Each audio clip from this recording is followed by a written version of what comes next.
The way we communicate is through our words, but the most active thing you can do is listen. When you start to listen to people and they feel heard, you will start to create a relationship. Uh, but it's respect. It's actually caring about the other person. It's empathy. I think a lot of people on your show are going to say, "How valuable is this?" Well, I want you to understand this is a show about being a millionaire and perhaps a billionaire. 85, almost all, 85% of current entrepreneurs in America and business leaders started their careers in sales.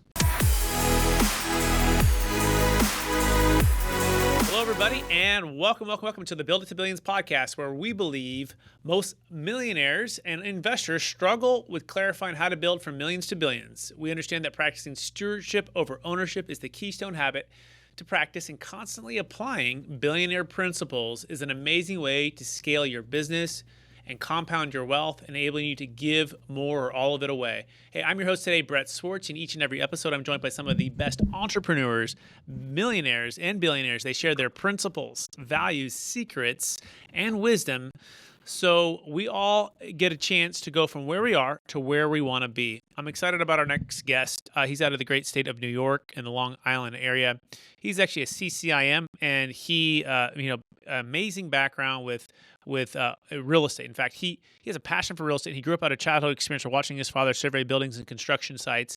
And like his father, he likes helping people, find the perfect property to call their own eventually, and become and then live their ultimate dream. We're going to talk about ways to build wealth. He is the founder of AI Prop, stands for American Investment Properties. Please welcome to the show with me, Ron Koenigsberg. Ron, how are we doing? Good to be here, Brett. Thanks for having me. It's fun to be here. And this is exactly why I wrote my book, Power Broker: How to be successful in business and life. I have two young sons. I have a 10-year-old son and an 11-year-old son. And truthfully, I want to talk about the skills on how to become a millionaire, and then, of course, on from there. I believe that there's 9 skills. I've outlined them in the book. In 2005, there was a book written called The Millionaire Mind by T. Harv Eker. I didn't know about the book, but as I was finishing my book, I learned that he isolated 8 different skills that he believed every millionaire had, and was incremental to them becoming millionaires. Mine are salesman skills. My 9 salesman skills are included in his 8 skills. We're going to talk about those skills. We're going to talk about my kids and anybody else out there about honing those skills, because I want Drew and Chase to have that foundation of salesman skills when they reach into this entrepreneurial world. Absolutely love it, Ron. By the way, Ron is out of Long Island. You can find him at AIPcommercialrealestate.com, AIPcommercialrealestate.com. And so, Ron, before we dive into that, right, we're talking about the 8 top skills and how to become a power broker, which is what we're talking about today. I do want to take one other step back. I believe we've all been given certain gifts in this life, Ron, and these gifts have been given to us to be a blessing and help to others. So I'm curious, what are those 1 or 2, unique strengths or gifts that you believe you were given, and how does that help how you help and bless people today? I think that my biggest blessing that I was given is I was born into a family where my dad is a very, very successful salesman. And he also valued education because he didn't have one. So my brother became a lawyer, commercial real estate lawyer, and I'm a commercial real estate broker. And my dad, who worked in a soda shop or, whatever that family business was, chose to become a salesman, sold life insurance, handed me the books and said, "Here, this one's very good. It's How I Raised Myself from Failure to Success by Frank Bedka. Learn it." And I did. And he said, "Check out this Dale Carnegie book, How to Win Friends and Influence People." And I did. And I kept going, Earl Nightingale, Zig Ziglar. And these skills that I learned as a salesperson, I believe have helped me and will continue to help me be a successful entrepreneur. And these are the skills I want to instill in my sons, Drew and Chase. And they don't have any classes. There are 4,000 universities in America. And I think that they're all great. I'd be happier if they had a class, because I only 90 do have classes in sales. I think that we could help. Sales is teachable. I'd like to go through it. They're in my book, and I want to talk about how important they are. 100%. And so let's dive into that right now. So, what is the number one secret to becoming a power broker? Perhaps it's the number one in your book. Sure. It is number one in my book, and it's my favorite. And if there was one that I was going to pick out that completely changed my life, it happened late in life. It happened in my early 50s. I'm 60 right now. And my brother said to me, "You're not listening." And Brett, I said exactly this. No, no, your ears, they're attached. You don't have to listen. It happens automatically. It's on autopilot. They work. Mine are clean, they're fine. And he said, "No, you're not paying attention." So I said, "What do you mean?" He said, "It's active listening. It's the most active thing you could do. Put away your distractions. I want you to not interrupt me." I was like, "Wait a minute. Whoa, this is coming hard for my big brother here. Wait a minute." And he said, "I want you to reflectively listen." I was like, "Wait a minute. Whoa, let's slow this roll here. Reflectively listen?" He said, "Sure. When I say something important, I want you to repeat it back to me." I said, "So you basically want me to repeat back to you, 'I'm not listening'?" And he said, "Exactly. Now we're communicating." And from that day on, I started to listen. That was a huge lesson for me. I wish there was a class in school for Drew and Chase in every university that says the way we communicate is through our words, but the most active thing you can do is listen. And it may be the hardest thing to do. And it is chapter one in my book. And, there are, 8 other skills. But if there's one I can highlight right away, maybe it's my weakness. Maybe it's the one I needed to hear. We can talk about the other 8, but I can Yeah, well, let's dive promise into this you. one right here, right? I absolutely love it. So, number one secret is you're not listening, right? And or active listening, reflective listening. I've heard it put this way, Ron. What do you think about like mirroring what someone just said, last few words they said, or the general statement that they said or idea, and or labeling the emotions, and or connecting those two together, right? Mirroring what they said and connecting the emotion behind what they're saying, The and that emotions can, behind what they're saying. yes. I see. The emotions behind, and maybe the last thing that they just said, so they know that they're heard. And what happens is when you know that you're heard, you sort of calm down. Um, Oprah Winfrey interviewed 37,000 people. And in February of 2020, she said, "Everyone you meet just wants to be seen and heard." So, Yep, yes, and he just said it right there, mirroring. by the way, for our listeners, men have caught on that, right? Ron just mirrored and labeled the emotion and the last few words I said. And by the way, I thought the same thing, Ron. I thought I knew how to sell. I started at Marcus and Millichap, and cold calling and sales and brokerage. And I didn't learn how to, and I felt like I didn't learn how to sell until about a year ago when I read a book about mirroring and labeling and active listening. So I absolutely love that's your Right. first. That book is called Never Split the Difference. I mention it in my book. Mhm. The truth is, it is fantastic. Mhm. Each chapter in my book says, "Listen, I believe in active listening. And here is why it's changed my life." But if you don't fully understand and you're not getting this, try Never Split the Difference by Christopher Voss, because Mhm. he explains it another way.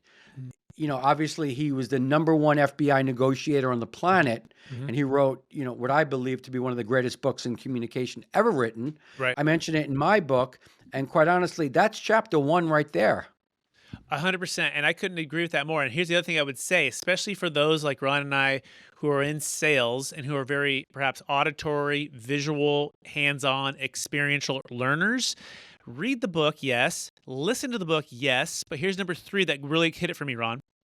I listened to the masterclass on, it's called Masterclass. It's an app that you can download, and it's called The Art of Negotiation. And Chris Voss literally role plays and lays it out. And I listened to it, you know how many times, Ron? 50 times. Okay. Wow, This is how that's really powerful it is. that's amazing. So I think we both agree Yeah. active listening Is number 1. is yeah, number one. I But think but but that but we but, but both here's the key. agree. Here's the key. I want to make sure everyone catches on this, right? So how you learn, and it's almost like active listening to yourself about how you learn. I read the book 5 years ago. Didn't do much with it. I mean, I liked it. I agreed with it. I listened to an Audible. Did a little bit more with it, right? Right. But it's like the whole saying, right? The what you teach, essentially, you get 95% comprehension or something like that. What you read is like 10 to 15. What you read and write down to get. So actively listening also applies to yourself. How do you learn? Right? And how are you mirroring and labeling how you learn and encourage yourself to learn that? And so for me, it was that class, and it clicked, and it was like oxygen to my sales listening brain. And all of a sudden, this began, again, 50 times. I don't listen to stuff 50 times, right? I'm my short attention span, I'm on to the next thing.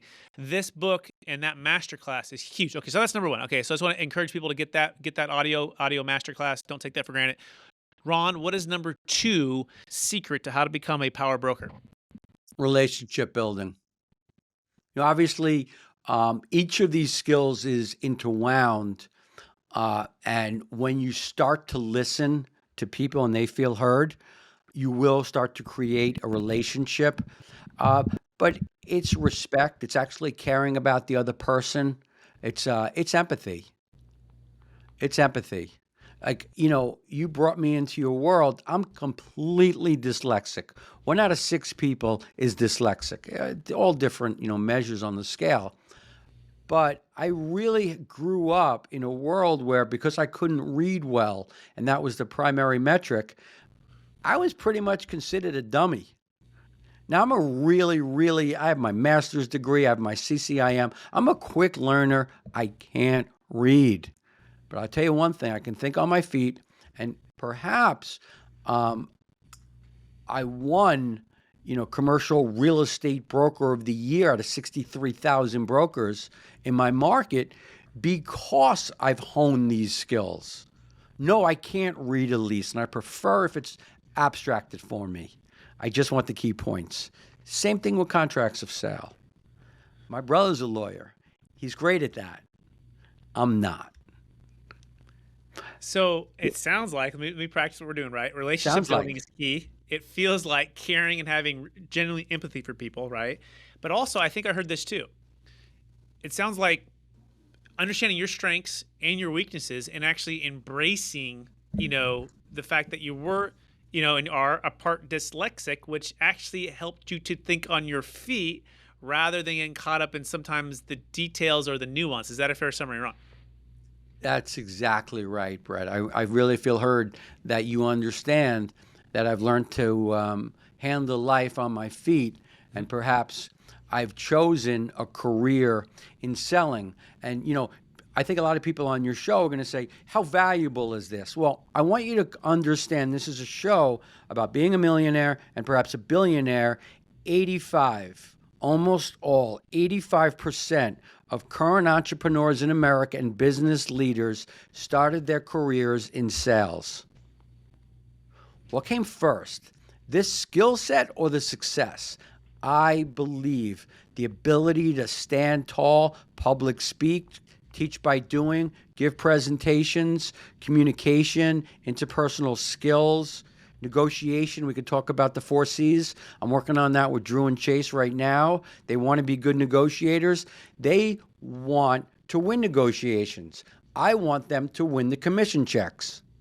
I want them to compromise. I'd like them to understand the concept of compromise.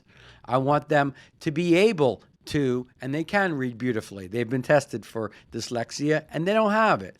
But I want them to have, problem solving skills on their feet, critical thinking, analysis. I want them to be resilient. I do want them to be active listeners. I want to teach them to work as a team. and I want to teach them how to be adaptable, flexible, particularly under changing circumstances. So these are the skills that T. Harv Eker spoke about. These are the skills that I believe are the 9 most important skills. And we can talk about each one of them.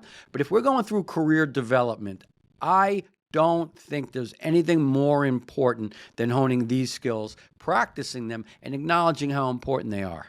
100%. We're talking with Ron Koenigsberg, and you can find him by going to AIPcommercialrealestate.com, AIPcommercialrealestate.com. He is masterful in all things commercial real estate and sales, as you can hopefully tell at this point. So we've talked about 2 main ones, right? I do want to ask a question. You mentioned problem-solving skills. Here's a saying that we have around here at Capital Gains Tax Solutions and Build It Building Podcast.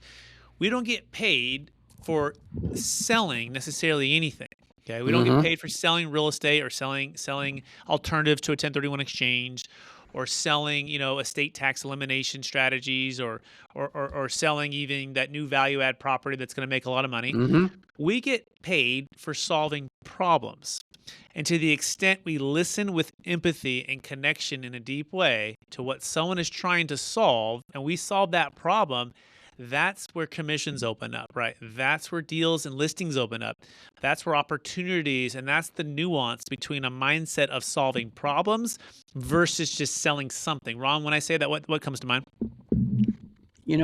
Most people, I sell shopping centers and office buildings, and most people assume that there's one man, he's in a suit, and he runs the show. Typically, that's never the case. There's always partners. There's always family members. There's always a very complicated, intricate web of different interests within the ownership, within the ownership. So by looking for real solutions and going and listening to all the partners' wants and needs, and understanding all of their tax situations, all of their cash flow needs, we can formulate real solutions. And that's problem solving, critical thinking, analysis, and that's pursuing information. So these are skills. I think they're so important for my sons, Drew and Chase. I would like them to. Algebra's great, but if I could swap that out and teach them to actively listen, to problem solve. If there's one thing I want for them, it's I never thought of this in 1,000 years when I was in high school. I want them to be on the debating team.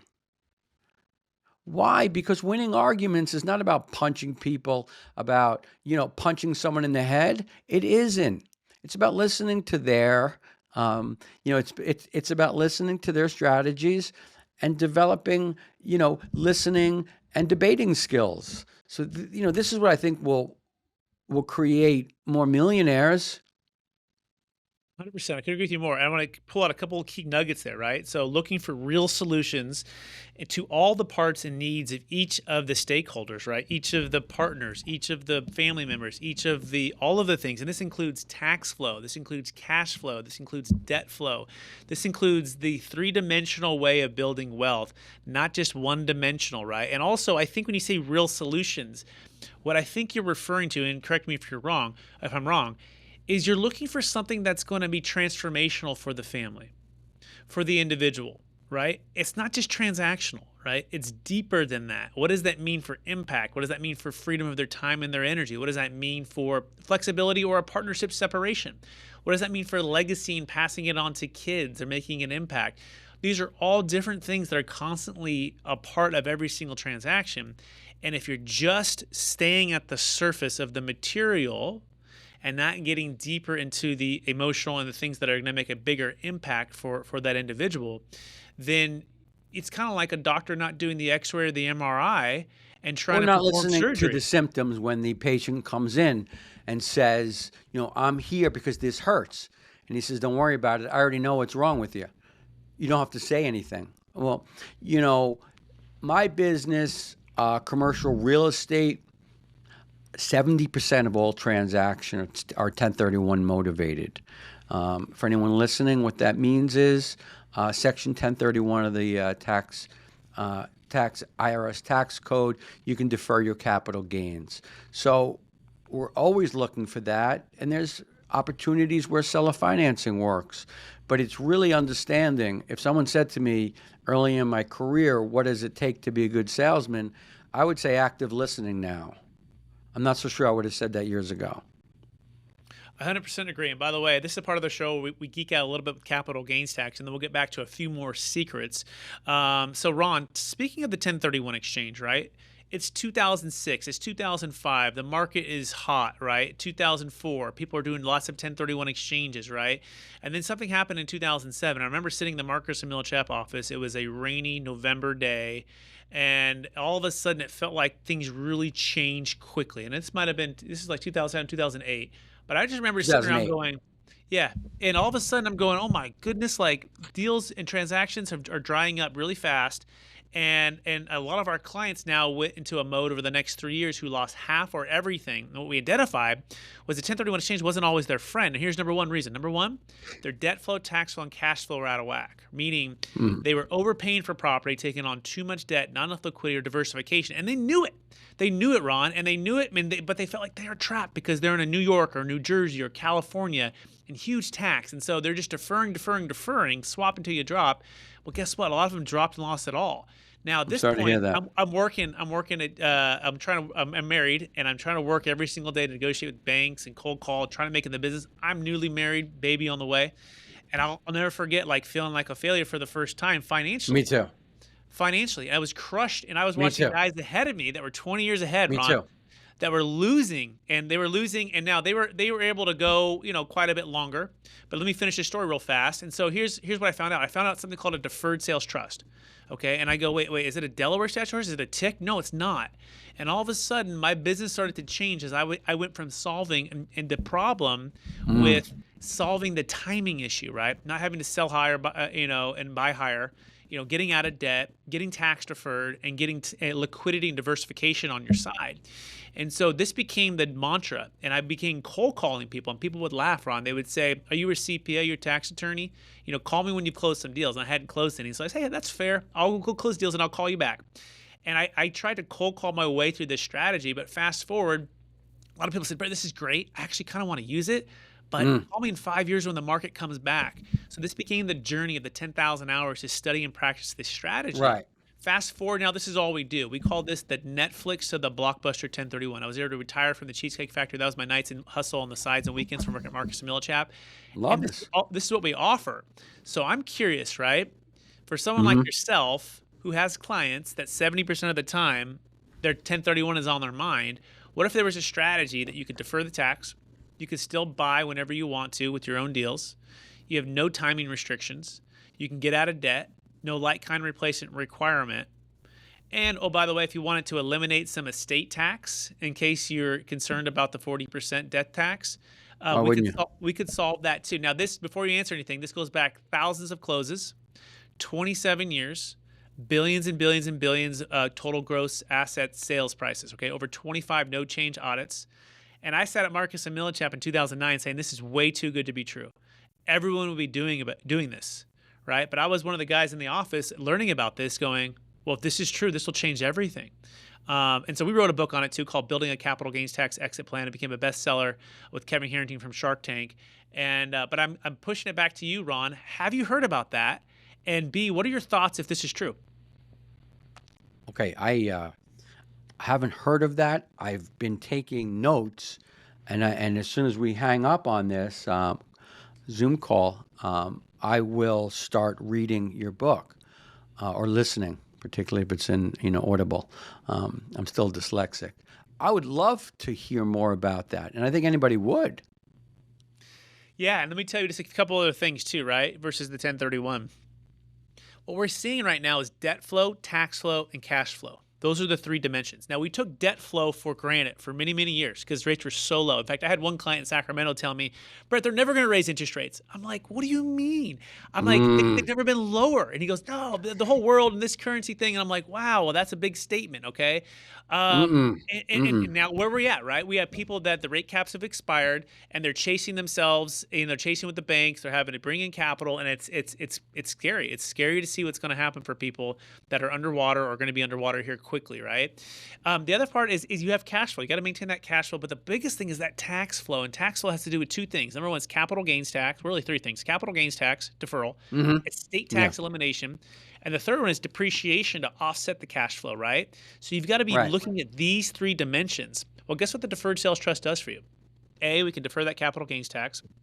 B, we can partner with the trust to get a new depreciation schedule.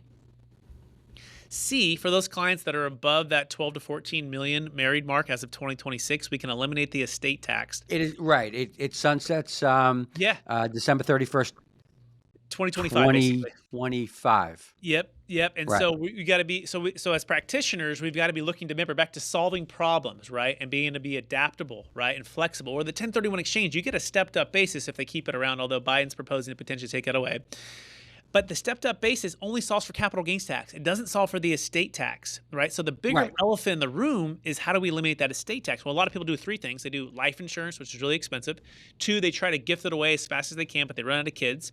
Number three, they charitable giving, which is great if you want to give it all away to You run out of kids. I'm sorry, you can't help it. Come So on, Dad. Come on, Dad.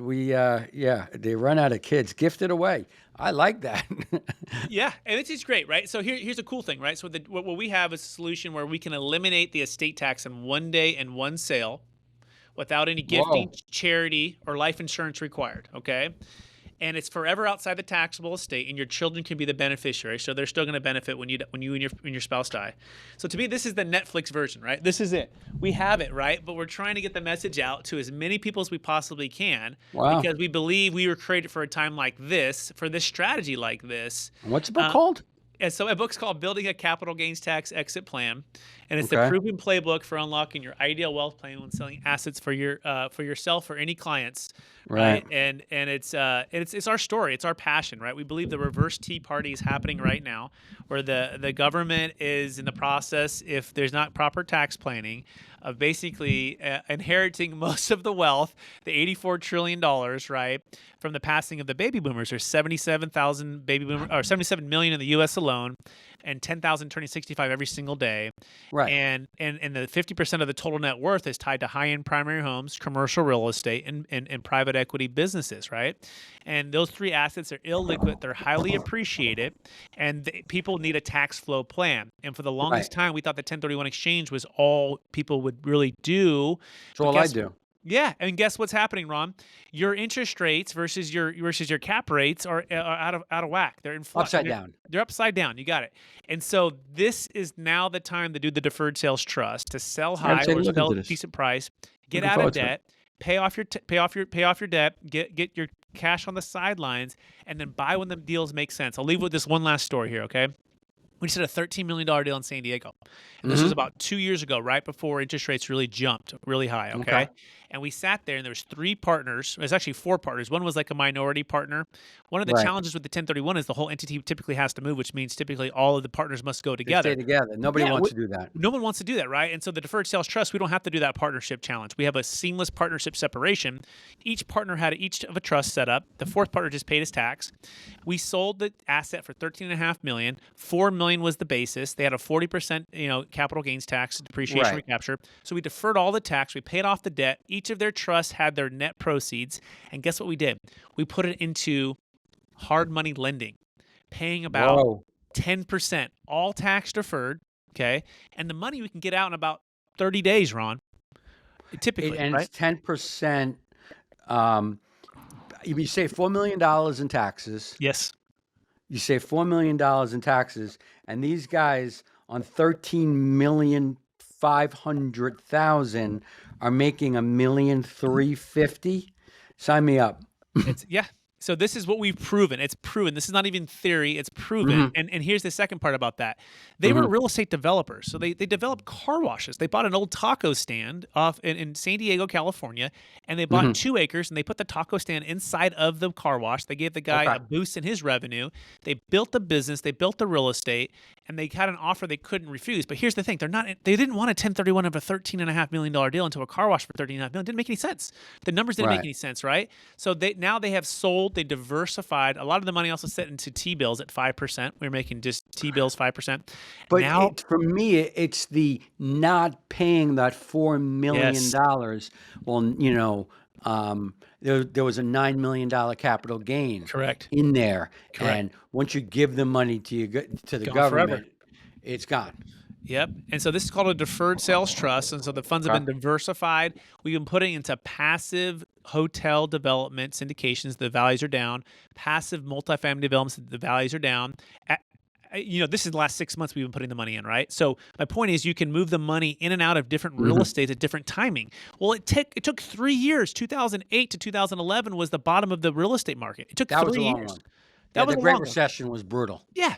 And so the point is timing back on your side, okay? And so I'm so passionate about this, Ron, because my vision is, if the top brokers like yourself can become an expert in this, like they are in the 1031 exchange, it is the single greatest way to add value and solve problems for the ultra wealthy and the wealthy in commercial real estate. Hands down, nothing touches this, okay?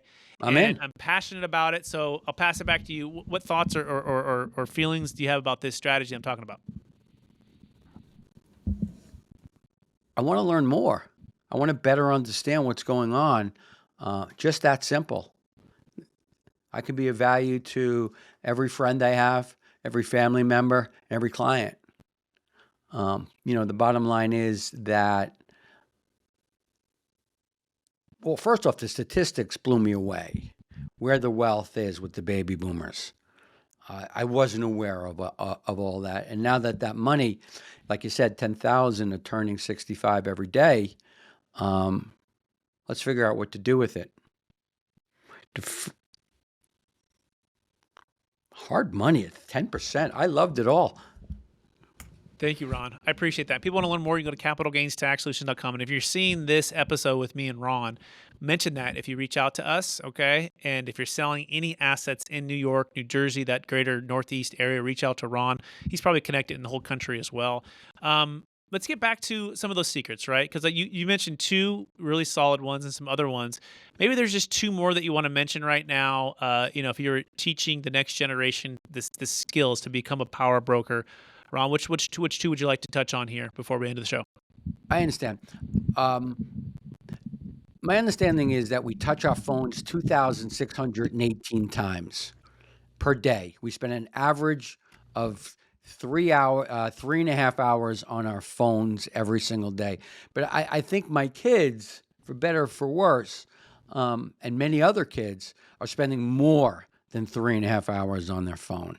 So if I could teach them one thing and I think, I watch them click through things, resiliency. I want to teach those kids that there's a 3-year period of time between 2008 and 2011, but 2012 will come.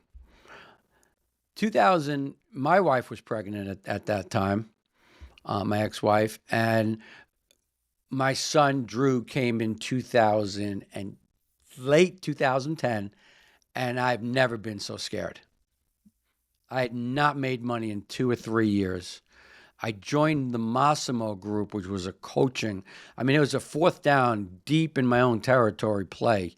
And Rod Santamassimo, the Massimo group, I started to invest into my own education. And I came out of that within a few years. By 2017, I was number one in my market. So I want to teach my kids resiliency, working through problems and not giving up. If there's, anything else, I really want to work on negotiation skills. I want them to understand when we sit down, and lately they've been wanting new computers. I agree with him. I want him to have new computers. We have common interests. I just don't want him to have it right now. Let's do it when they get back from camp, right before school. Let's all get excited about it. It'll be fresh and renew. And let's compromise. Let's talk about that. And let's also understand that when we're negotiating, we're not winning. We're winning the commission check. We're winning the closing. So I want them to take a pause.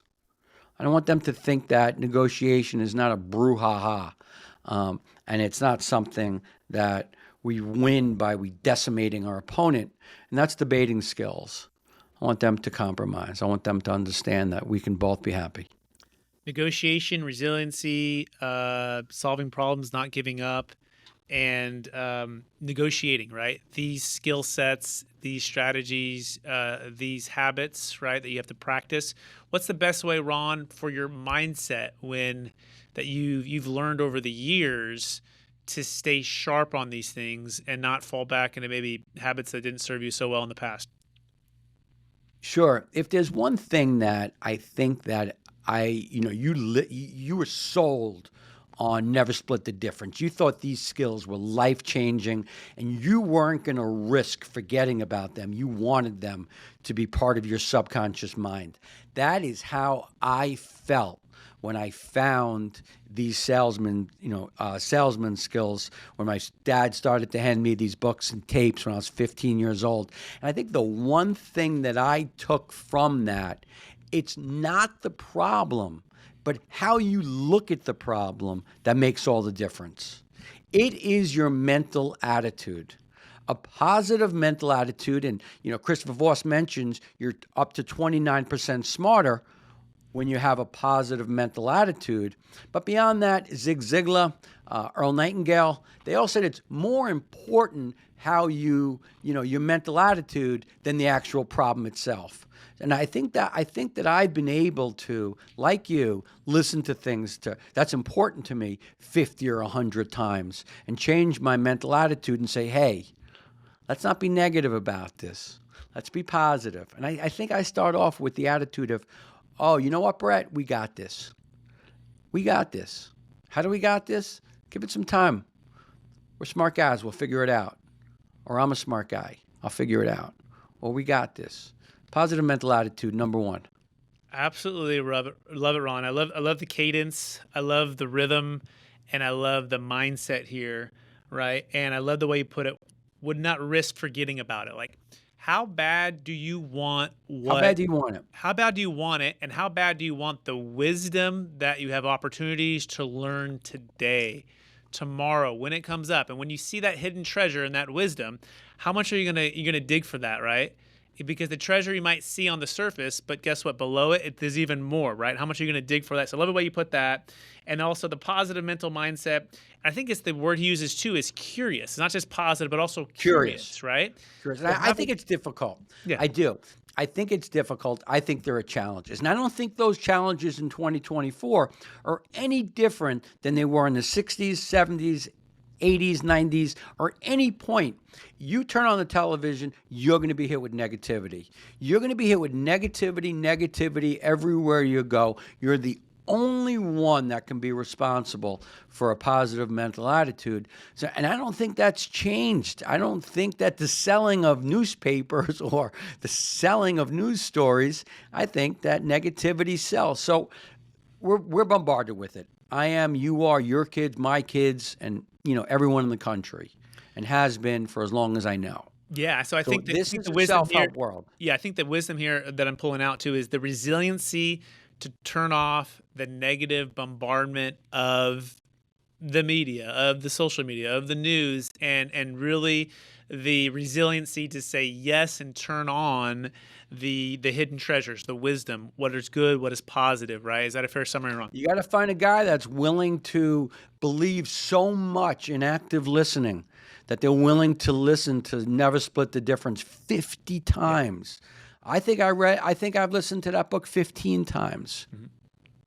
Yep. And that's how I knew, as soon as you started to talk about it, I knew specifically the book that you were mentioning. Mm-hmm. And I hope everyone who listens to this, that's a great book. Mm-hmm. And you should listen to it somewhere between 15 to 500 times. I believe so much you should stop right now and you should download it. And then number two, you should get the masterclass and download that and just start Perfect. the journey. I'm telling you, over the next 30 days. And by the way, I'm also going to take the 30-day challenge. I'm going to start doing it again, right? Because it's been a few months since I've done it, right? And that's how rich this thing is. And so, yeah, highly encourage it. But that's, me and Ron are talking from a broker sales perspective. However, I want to encourage you, even if you're not a broker or salesperson. If you're an entrepreneur, you probably are, but your family, even just listening, connecting with your kids and your family, like, it's so powerful at communication. I thought I knew how to communicate and sell, and I was like, wow, I just learned. By the way, there's a second book like this too, Ron, that's really neat, that's similar. It's called Expert Secrets by Russell Brunson, and that one is powerful as well. Okay, Expert Secrets by Russell Brunson. We're totally running out of time here. Ron, are you ready for the lightning round? I didn't know we had a lightning round. I born ready. All right, knowing what you know now, if you could go back to your 20-year-old self, right? You're sitting down with yourself. What's the one golden nugget you'd make sure to tell yourself to do? Active listening. Number two, what's the number one book you've recommended or gifted the most in the past year? Never Split the Difference by Christopher Voss. Yeah, we practice what we preach, baby. Question number three, what are you most curious about right now? My sons, how to make a better world for them, what skills, how to help them. I'm just curious about the future generation. I want to equip them the best that I possibly can. Question number four, number one leadership quote or theme that you strive to live by. Number one leadership quote. Positive thinking is always on my mind. It really is. I believe that's the baseline. I want to come at things with a positive mental attitude. I think that it's a world of negativity, and that's stinking thinking. So we're going to get away from that. Excellent. Last question, and this is the core of who we are at Build It to Billions podcast. You know, we believe that practicing stewardship versus ownership mindset is the key to unlocking impact, as well as making a big difference for the most vulnerable people. So what would you feel, A, when I say that, what comes to mind, and B, what is something you're really passionate about giving back to? These skills, I think that my family, we were poor. And my dad focused on these 9 skills, whether he wanted to or not. And my brother's a really successful commercial real estate attorney. I get paid a couple of bucks for being broker of the year as well. It's lucrative. And I'm passionate of the fact that in my lifetime, I saw through these 9 salesmanship skills, great wealth by several individuals are consistently created. And I passionately believe that if you are an entrepreneur or business leader, you should learn these sales skills, and they will take you very far. Amazing. Ron, I want to thank you for being on the show. I want to thank you for being a successful salesman. Your dad helped you with that. He helped you value education, being hungry, and learning and growing, and now passing on the legacy to your kids and whoever else. That's my focus. Would grab on to this episode and take a deeper look at everything you're doing. Ron, for those who want to get in touch with you, could you remind them one last time what's the best place for them to find you? At Ron Koenigsberg, RonKoenigsberg.com. Ron Koenigsberg, I got a landing page. All my contact information is there. Shoot me an email, shoot me a text, tell me you read this, and hopefully, you read Power Broker, you read Brett's book, and maybe pick up a copy of Christopher Voss's book as well. I think it's excellent. Amazing. Thank you, Ron. I also want to thank all of our listeners for listening to the episode of the Build to Billions podcast, where we believe most ultra-successful entrepreneurs and investors, they struggle with clarifying how to build from millions to billions. We understand that practicing stewardship over ownership is the keystone habit to practice, and constantly applying billionaire principles is an amazing way to scale your business, compound your wealth, enabling you to give more away or be a blessing to more people. If we could do one thing for us, you could share this with someone. It could be so impactful for. Share it with somebody, okay? Maybe leave a comment, put a little thumbs up wherever you're consuming the content, leave a review on the podcast. Any of those things would be so amazing for us to help spread more content like this out to the world. We appreciate everyone listening out there or watching on our YouTube channel, and we will talk to you guys again soon. Bye now.